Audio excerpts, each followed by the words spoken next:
Welcome. Good evening, good morning, good night.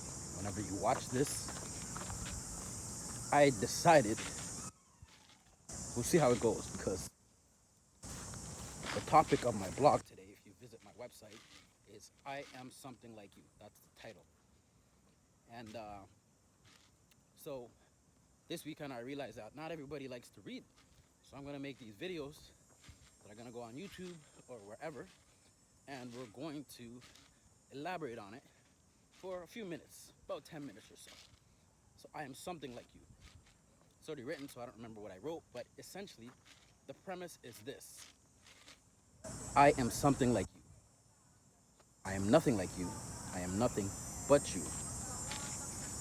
And if that is the case, then let's talk about me for a second. What do I want?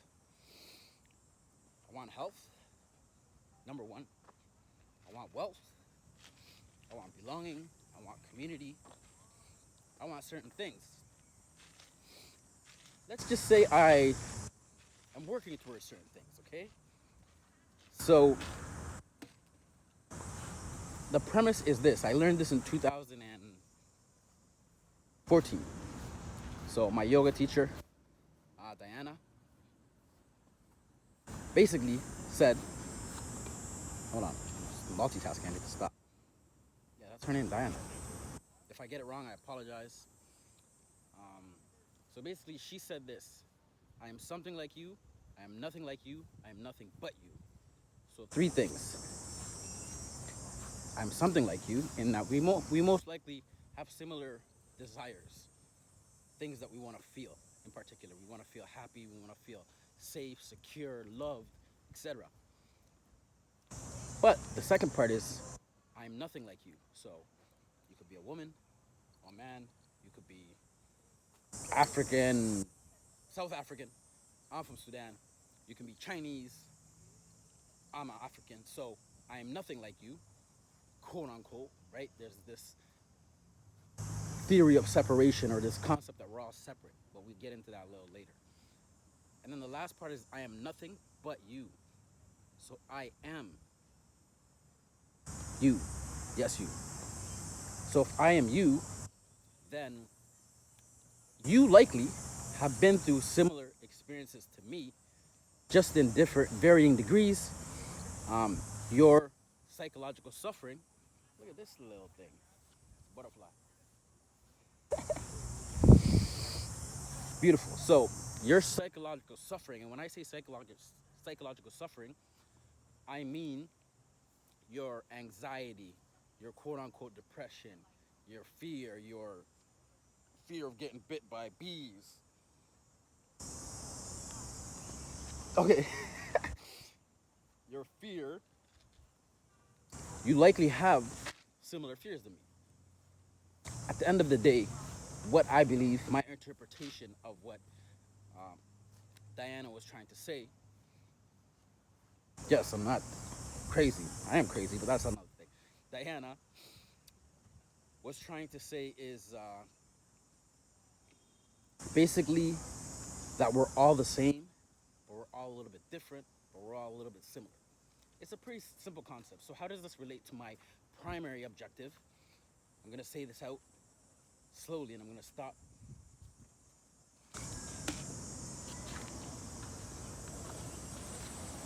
Yes, I'm gonna hug a tree. There's benefits, by the way. Hugging a tree, grounding, walking on water, walking on wet grass, which I'm gonna actually do now while I record this. There's benefits to it. So we were talking about psychological suffering, and my primary objective is to basically the primary objective behind mental fitness, the concept, the brand, whatever you want to call it, is the primary objective is to make you realize that you are the source of your psychological suffering. So psychological suffering is self-created by the degree of resistance we have to our current reality.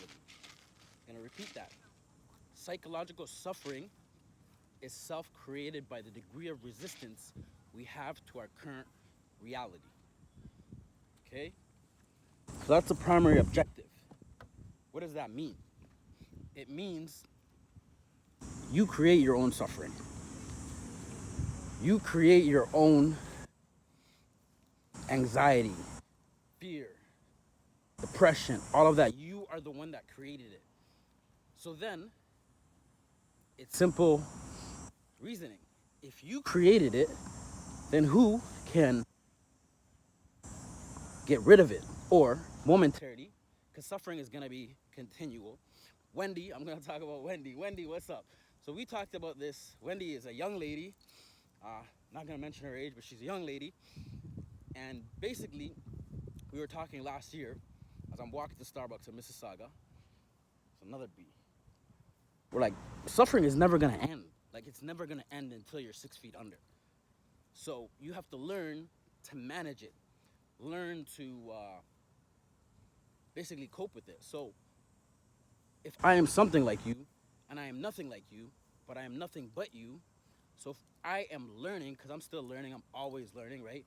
Always be learning. So if I am learning how to manage certain things, and I'm not perfect at all, I'm far from perfect. But if I can manage that with mindfulness, meditation, breath work, and then radical acceptance. So that's mental fitness. So the first step is radically accept where you are.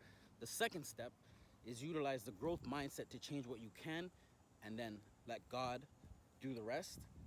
Third is mindfully in the moment, right now, like right now, whatever you're going through, which is probably everybody watching this, right in this moment, just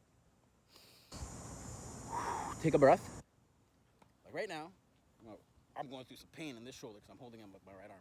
But right now, I have things going on as likely you do, but I'm present in what I'm doing right now at this moment in time. And this moment in time is beautiful. The sun is shining. I got to drink some more water. I have water, right? I still have the fat in order to feed my body, right? So I don't really need to eat, right? So everything is okay right now. And the only way I can move forward, the only thing I could do in this moment to move forward to the next moment, and then the next moment to create what I want to create, to help people realize that they are the source of their suffering, is to be present, to be focused, to look at the camera right now. That is how I eliminate psychological suffering in terms of whatever it is that you're going through. That's how you can do it. This is how I do it, right? Be in the present moment. Radically accept where you are. Radically accept that you can't change certain things.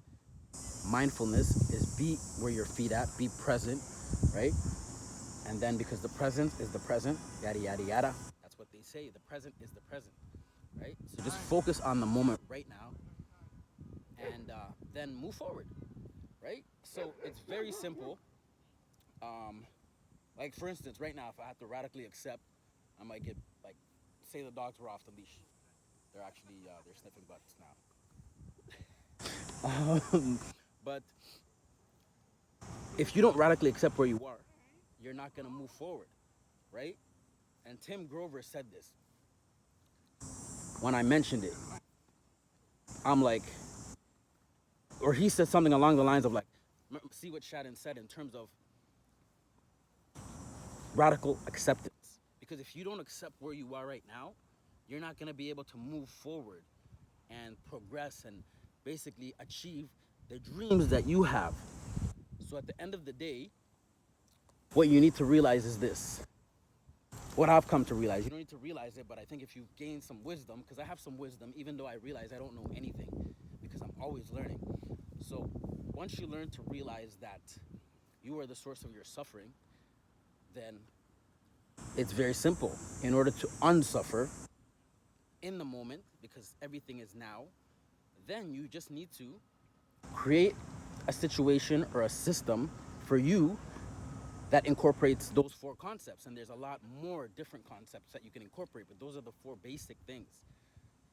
Radical acceptance, which is part of the dialectic, I can't even say it, behavioral therapy, so DBT. It's a tool that they use in psychology. And then the second one is the growth mindset. Carol Dweck is her name. There's a book, amazing. I should review it. I'll talk about that more. and then mindfulness and meditation. So those things I'm learning, but mindfulness is just being in the moment. Wherever you are right now, take a deep breath. You know the quote, yada yada, I'm gonna do another yada yada, because the cliches are correct. You have survived 100%, 100% of the battles that you've experienced. So act like it. Act accordingly, because you have to realize that you are who you're looking for. You are your savior. You're the source of your suffering, but you're the source of your heaven on earth as well. You're the source of your hell, but you're the source of the kingdom to heaven. Thank you for listening. Please share with a friend if this message helped you in any way. Let's help people eliminate their suffering that they created. My name is Shadden, and thank you for listening, and always choose love.